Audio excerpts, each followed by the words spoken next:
So we're talking about, again, the summary. We connect. We increase in-person contacts with employers, all different ways. But if you have the choice of doing it on the computer or doing it in person, my thought is you do it in person. Consult, avoid the pitfalls of selling your clients. So you're going to focus on the consulting aspect of it and not the selling aspect, except for the close. Circumvent, bypass the standard hiring process. So whatever you can do, I know it seems like it's almost impossible to do these because they have legal reason for putting, you can fill out an online application afterwards.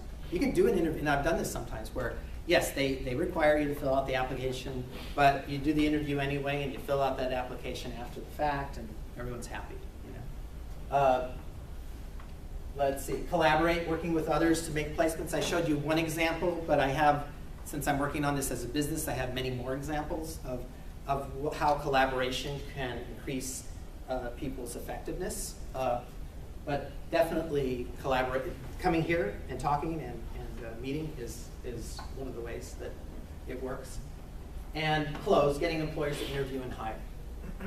Okay, so I said ninjas don't actually make presentations. The PowerPoint slides assemble themselves out of fear. All right, and that is my WordPress. I will put the presentation up there tonight. Thank you very much. Oh, any questions? Because we have 10 minutes. I overwhelmed you? Thank you for the presentation. That was great. Lots of really good tips. One of the concerns that I've seen a lot of job developers have is, they are good at selling, they're good at getting the job leads, and then they're not so certain about who they have as candidates. Being able to vet candidates, and then you find out they're not who they say they are, and feeling really solid about them, or really trusting other job developers to also send candidates because your name goes with it. Right. You have to make the employer happy. We all want our clients to get hired, but if we don't keep our employers happy, Right. I've seen a lot of people really. I think that's maybe another topic that maybe needs to be explored. That's a ninja part 2, but there is. But I would respond to that is that I tried it out at my place of work with coworkers first. So since you see them in the lunchroom, so if they screw you, hey, what so I start with, hopefully you have some coworkers sitting down and asking what they're working on, what their leads are, and then building from there. Because once people see value in collaboration, and once it's transparent, I trust people. I always start with this idea of trusting people, and they have to prove otherwise to me. So you start with that trust, and then build that. And I will always suggest, and we tried it with staff, and I would see them talking a lot in the hallways. But I know that was part of the collaboration. Is that, hey, I just went to this place. Maybe we could go together. Sometimes when job developers go together to a work site is helpful as well. You get to know that person and how they refer clients. And this issue of getting to know your client, well, that's a very, very important thing, is that we're not just looking at a resume. Hopefully we've had a history with them and we know what they like and we know what they are capable of doing. I have a presentation on hiring people with psychiatric disabilities, and I talk about worksite accommodations, about where you're a typical person that came in one time, and it's a long story, but I'll make it really short, is this person is just horrible dressing and grooming. And we figured out a way to actually get that person to work at a recycling company.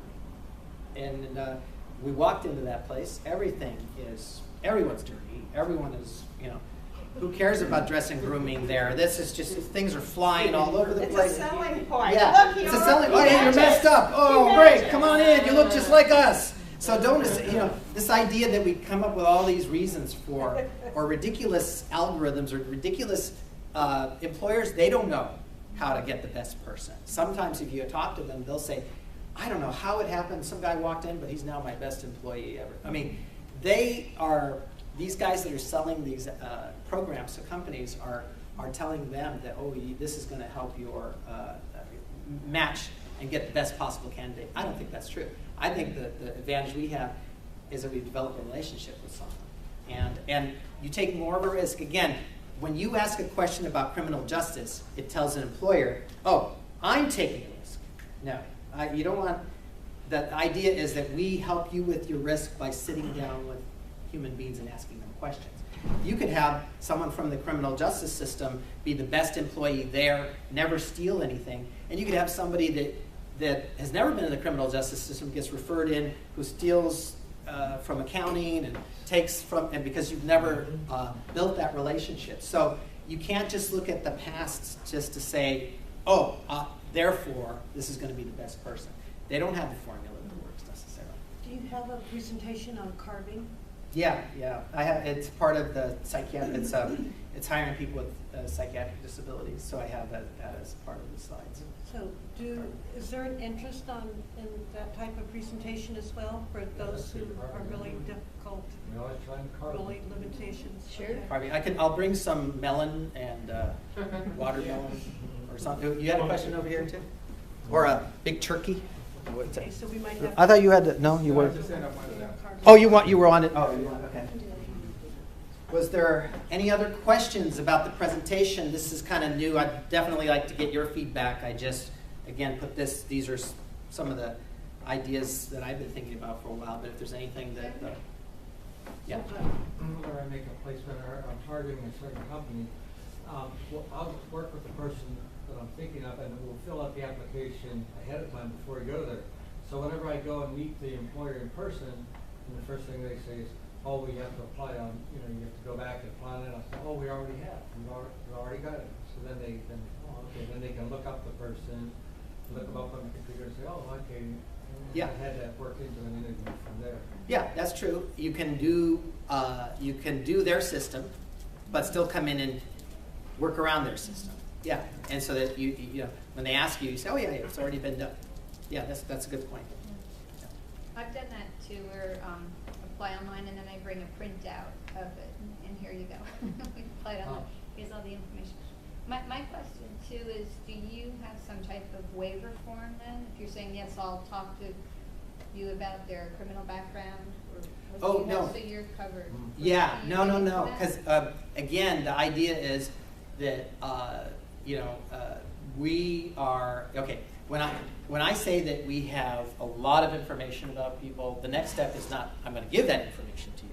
The next step, the fact is, we have psychiatric information. We know a heck of a lot of stuff. We know what their diagnosis is. We know if they have PTSD. We know what happened to them. In a different country. We know all this stuff, right? But we say that information is gathered so that we can then make matches for you, right? We are the experts. We're not going to provide that information to anyone else. It's like the consultant giving away all of their secrets. No, there's no reason for them to have that information. To me, I would like to sort of frame it as I'm a consultant and I don't want to give away my secrets. Not that, oh, this is medical information and therefore you're not legally able to get it. That's kind of a turnoff.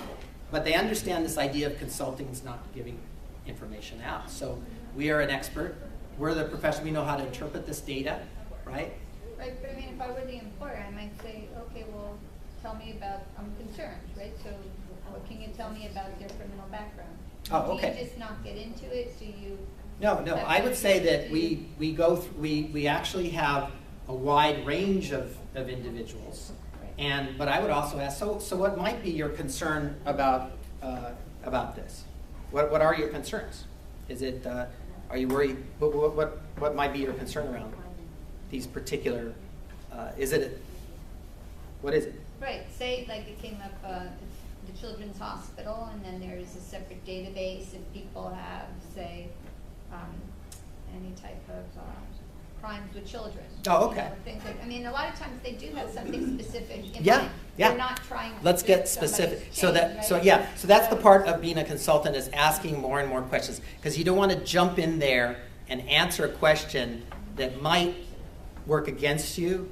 you want to make sure you're really dealing with whatever that concern is. And if the concern is that they might get somebody that is going to be inappropriate for that workplace, then you have to say the steps you do to screen out and to identify all of those particular things. So you're the screener. They do not, and so we do not refer anyone that would be inappropriate for the job. In fact, we would be liable ourselves. We don't want to have that. Right, I mean, nor do we, but do you actually ever get into the conversation? And what I'm wondering is, so to cover your tracks too, is there some type of waiver? Like, we've recently started doing that at the school district. Sure, you Because can. sometimes the person can't read, or they can't, whatever their challenge is, and we're like, I told the gal reporter, maybe we should have some, because we have those forms, okay, yeah, let's get them out. Yeah, and in We some don't cases, lead with actually, it. We don't necessarily lead with it, but if No. it were to come up Yeah. in the conversation. and it's good to have it. I mean, sometimes, employers, there's already an understanding, and clients self-disclose as well. So, but yeah, that's usually afterwards when they're talking about specific people and they've already made a hiring decision. And so, yeah, I always say that we do a lot of screening, and what I always go back to the fact that just because they put a check mark on their application form, criminal justice or not criminal justice, that's not going to be a way for them to be more sure that they're not putting someone in you know what I mean? That you have more of a chance because you have sat down with this person to know whether that's an appropriate person or not.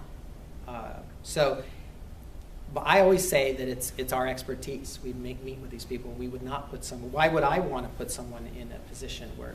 Right, so I guess my original question was going back to, so how do you, or any of us, Carissa, do you have some form that says, yes, I can talk to a prospective employer about challenges? You just don't go there? I explained, though, no, I do have a form that says what I would be talking about, because a lot of people do have paranoia and they have concerns. They're saying, well, what do you, because they don't know that I'm not going to say, hey, this guy's got schizophrenia and he's got blah, blah, blah. Yeah, so I do have something that they sign that says we will not disclose medical information. We will not disclose, and I also sometimes even give them an example of the sales pitch. When they hear something like this, they actually feel more comfortable that we're not talking about specifics.